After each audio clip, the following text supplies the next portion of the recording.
Hi friends, ഇന്ന് നമ്മൾ ഉണ്ടാക്കാൻ പോകുന്നത് കോട്ടയം ഫിഷ് കറിയാണ്. ഇത് എൻ്റെ അമ്മയുടെ അടുത്ത് നിന്ന് ഞാൻ പഠിച്ച റെസിപ്പിയാണ്. നമുക്കിതെങ്ങനെ ഉണ്ടാക്കണം നോക്കാം. കറി വെക്കാനായിട്ട് ഞാൻ എടുത്തിരിക്കുന്നത് 2 വലിയ അയിലയാണ്. ഇത് ഒരു അയില ഞാൻ 4ആയിട്ടാണ് മുറിക്കുന്നത്. മൊത്തം 8 കഷ്ണങ്ങളാണുള്ളത്. അയില ക്ലീൻ ചെയ്യുന്ന വീഡിയോ ഞാൻ സെപ്പറേറ്റ് ആയിട്ട് ചെയ്യുന്നുണ്ട്. അതിൻ്റെ ലിങ്ക് ഞാൻ ഡിസ്ക്രിപ്ഷൻ ബോക്സിൽ കൊടുത്തേക്കാം. ഇനി ഇത് ചേർക്കാനുള്ള ഇഞ്ചിയും വെളുത്തുള്ളിയും നമുക്കെടുക്കാം.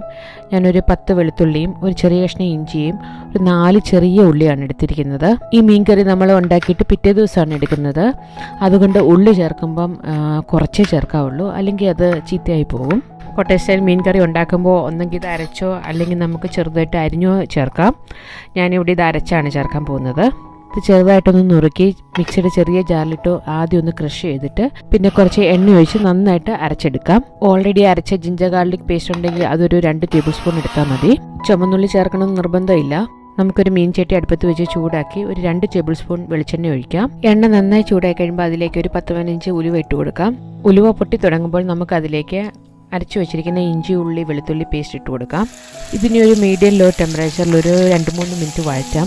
അപ്പോഴത്തേക്ക് ഇതിൻ്റെ എണ്ണ തെളിയും. ഇതിലേക്ക് കുറച്ച് കറിവേപ്പിലയും കൂടി ഇട്ട് കൊടുക്കാം. ഇത് നമ്മൾ എണ്ണ ഒഴിച്ച് അരച്ചിരിക്കുന്നതുകൊണ്ട് പെട്ടെന്ന് വഴഞ്ഞു കിട്ടും. ഇഞ്ചിയും വെളുത്തുള്ളിയും ആവശ്യത്തിന് മൂത്തിട്ടുണ്ട്. നമുക്കിനി ഇതിലേക്ക് 2 ടേബിൾ സ്പൂൺ കാശ്മീരി ചില്ലിപ്പൊടിയും 1/2 ടേബിൾ സ്പൂൺ നല്ല എരിവുള്ള മുളക് പൊടിയും 1/4 ടീസ്പൂൺ മഞ്ഞൾപ്പൊടിയും ചേർത്ത് ചെറു തീയിലൊന്ന് ചെറുതായിട്ടൊന്ന് വഴറ്റാം. ചെറു തീയിൽ വഴറ്റാൻ പ്രത്യേകം ശ്രദ്ധിക്കണം, അല്ലെങ്കിൽ അരപ്പ് മൂത്ത് പോകും. ഇത് വേണമെങ്കിൽ വെള്ളത്തിൽ കലക്കി വേണമെങ്കിലും ഈ പൊടികളെല്ലാം ചേർക്കാം. എരിവ് കുറവ് വേണ്ട ഒരു 1/2 ടേബിൾ സ്പൂൺ നല്ല എരിവുള്ള മുളക് പൊടിക്ക് പകരം 1 ടീസ്പൂണോ 1/2 ടീസ്പൂണോ നല്ല എരിവുള്ള മുളക് പൊടി ചേർത്താൽ മതി. അരപ്പ് ചെറുതായിട്ട് മൂത്തിട്ടുണ്ട്. നമുക്ക് ഇതിലേക്ക് ഒരു 3 കപ്പ് വെള്ളം ഒഴിക്കാം. ഇതിലേക്ക് നന്നായിട്ട് കഴുകിയ 3 കുടംപുളി ചെറുതായിട്ട് നുറുക്കി ചേർക്കാം. ഇതിലേക്ക് 1 ടീസ്പൂൺ ഉപ്പും കൂടി ചേർത്ത് നന്നായിട്ട് തിളപ്പിച്ച് ഇതിൻ്റെ ഗ്രേവി പകുതിയാകുന്നവരെ പറ്റിച്ചെടുക്കണം. ഇതിങ്ങനെ തിളച്ച് പറ്റിക്കുന്നത് പുളിയൊക്കെ നന്നായിട്ട് ഈ വെള്ളത്തിലോട്ട് ഇറങ്ങാൻ വേണ്ടിയാണ്. ഇങ്ങനെ ചെയ്ത് കഴിഞ്ഞാൽ ഇനി മീനിടുമ്പം പുളിയൊക്കെ നന്നായിട്ട് മീനിലും പിടിക്കും. വെള്ളം നന്നായിട്ട് പറ്റിയിട്ടുണ്ട്. ഇനി നമുക്കിതിലേക്ക് മീനിട്ട് കൊടുക്കാം. മീനിടുമ്പോൾ പ്രത്യേക കാര്യം ശ്രദ്ധിക്കാനുള്ളത്, മീനിലെ ഐസെല്ലാം നന്നായിട്ട് പോയിരിക്കണം. അല്ലെങ്കിൽ മീൻ ഐസ് പോലെ ഇരിക്കും, അതിലോട്ടൊന്നും പിടിക്കത്തില്ല. അതുകൊണ്ട് മീനിലെ ഐസ് നന്നായിട്ട് പോയിട്ട് മാത്രമേ കറി വെക്കാവുള്ളൂ. ഇത് മീഡിയം ടെമ്പറേച്ചറിൽ നന്നായിട്ടൊന്ന് തിളച്ചിട്ട് നമുക്ക് അടച്ചു വെച്ച് ഒരു 5 മിനിറ്റ് വേവിക്കാം. ഇനി ഇത് തുറന്ന് നന്നായിട്ടൊന്ന് ചുരിച്ചു കൊടുക്കാം. ഇനി ഇതിൽ സ്പൂണിട്ട് ഇളക്കരുത്, മീനെല്ലാം പൊടിഞ്ഞു പോവും. ഇനി ഇതിൻ്റെ പുളിയും ഉപ്പും എല്ലാം നോക്കാം. വേണമെങ്കിൽ ഉപ്പും പുളിയും വീണ്ടും ചേർക്കാം നമുക്ക്. ഇനി ഇതിൻ്റെ അകത്ത് പുളിയൊക്കെ ആവശ്യത്തിനായെങ്കിൽ നമുക്ക് ഇതിൻ്റെ അകത്ത് ഒരു 2-4 കഷ്ണം പുളി എടുത്ത് മാറ്റാം. അല്ലെങ്കിൽ പിറ്റേ ദിവസം തിളപ്പിക്കുമ്പോൾ പുളി ഒത്തിരി കൂടിപ്പോവും. ഇനി നമുക്കിതിൻ്റെ തീ ഓഫ് ചെയ്യാം.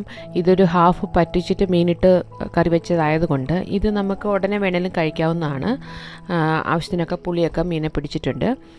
പക്ഷേ ഞാനിത് നാളത്തേക്ക് വേണ്ടി ഉണ്ടാക്കിയിരിക്കുന്നതാണ്. ഇതിൻ്റെ ആവിയെല്ലാം നന്നായിട്ട് പോയിട്ട് നമുക്കിത് അടച്ചു വെക്കാം. ഇത് കറി വെച്ച് കഴിഞ്ഞിട്ട് ഒരു ദിവസം കഴിഞ്ഞിട്ടുള്ള വീഡിയോ ആണ്.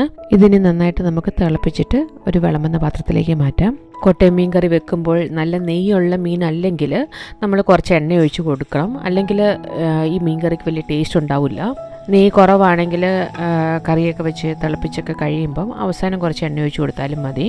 ഈ മീൻ കറി കപ്പയുടെ കൂടെയും ചോറിൻ്റെയും പുളിശ്ശേരിയുടെ കൂടെ കഴിക്കാൻ അടിപൊളിയാണ്. ഇതെല്ലാവരും ഒന്ന് ട്രൈ ചെയ്ത് നോക്കണം. ഇന്ന് കപ്പയും മീനും ഒത്തിരി ഇഷ്ടമുള്ള ആൾ തന്നെയാണ് ടേസ്റ്ററായിട്ട് വന്നിരിക്കുന്നത്. അതിനെന്താ പറയുന്നത് നമുക്ക് നോക്കാം.